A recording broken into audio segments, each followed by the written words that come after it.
when Prime walks into a locker room, I know what you guys kind of see what he is now, but he's always been that guy.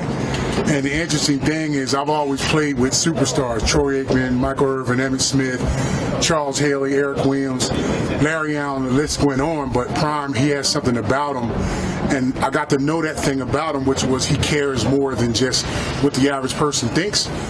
So we hit it off from there, and that basically matriculated over to our relationship today. We've always kept in contact. We've run a youth organization back in Dallas, starting back in 2008 when we started with our own kids. And we knew that eventually we would be able to bring our forces together and be able to help young men be able to do what they're doing. So I'm glad to be here. What would you say your role is here? Like, what are your day-to-day responsibilities? Yeah, so my role is the Director of Leadership and Engagement, and I was just telling the voice a few minutes ago, our coaches do a great job of doing what they do on the field. But the thing about our kids is most of them want to transition to be pros one day. So with that being said, there's a whole lot more than just what you know on the field. The difference between a player and a pro is going to attack his plan, have a plan every single day.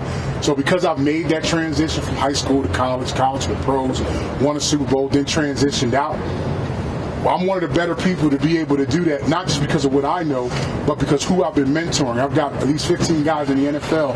I've got 10 first-round draft picks. I got Trent Williams, the guy that I played with, but coached with and mentored since he was in high school. J.C. Latham's going to be a first-round draft pick this year. These are all guys that I've helped mentor to get to where they want to go.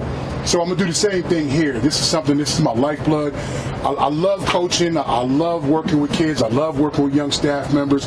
It matters when you have people in the building that not just know what they're doing, but love what they're doing. So the blueprint, right? Do you meet with each kid individually and kind of go through their futures with them? Yeah, I mean, that's what it is. It's something that's totally organic. I think the biggest thing our kids appreciate is the fact that most of us in the building are people that have made those transitions before and have done it at a high level and have done it successfully.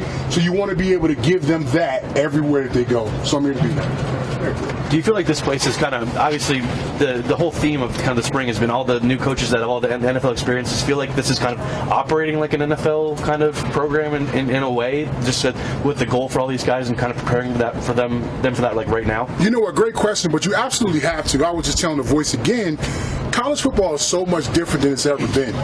I didn't start playing until I was a junior in high school, but I knew whatever school I was going to go to, I was going to be there at least 3 to 4 years. But that's just not the case now. You got guys that are coming in from high school, guys transitioning in from other colleges, things of that nature. You have to be able to meet them exactly where they are. The NFL is that same way. It's the same way. So you got guys that you draft, you got guys that you bring in as free agents. That's exactly what we're doing. So the guys that want to make that transition to the next level, we're giving them, as he said, the blueprint for that every single day. How much did your experience at IMG Academy kind of help you be able to relate to, the young football player nowadays? Yeah, well, you know what? That's a really good question because IMG is unique in the sense that none of the kids originate from Bradenton, Florida. Like 100% of the kids, 99% of the kids originate from different parts of the country and even the world for that matter. So being able to bring those kids together, form a team, and then have them be successful as a team after only getting them just like a transfer portal.